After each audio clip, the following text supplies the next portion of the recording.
Presiden Ukraina Volodymyr Zelensky mengumumkan ada 130 orang yang diselamatkan dari reruntuhan teater di kota Mariupol hingga Jumat 18 Maret.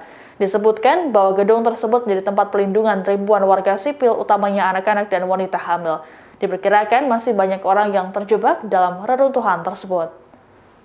Dikutip dari DW News, Zelensky mengatakan bahwa hingga kini upaya penyelamatan terhadap para korban di gedung teater masih terus dilakukan. Lebih lanjut, Zelensky menyebut bahwa pasukan Rusia terus melakukan penembakan di lokasi itu, sehingga hal ini menjadi kendala pihaknya untuk melakukan proses evakuasi.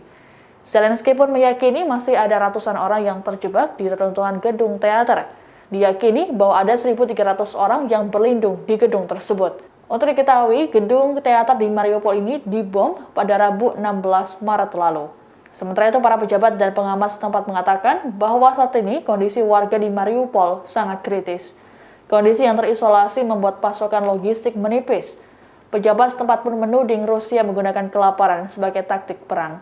Pengeboman terhadap gedung teater ini sangat disayangkan oleh anggota parlemen Ukraina. Pasalnya, di sekitar gedung itu sudah ditandai bahwa tempat tersebut menjadi perlindungan bagi perempuan dan anak-anak.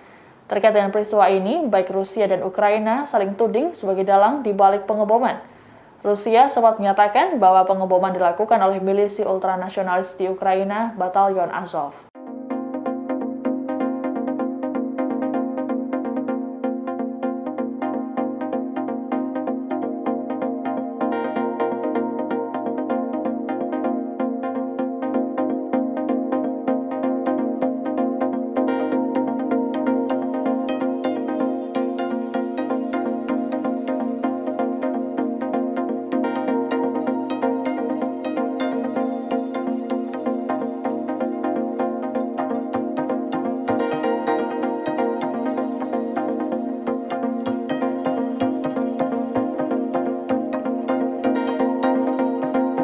Terima kasih sudah nonton.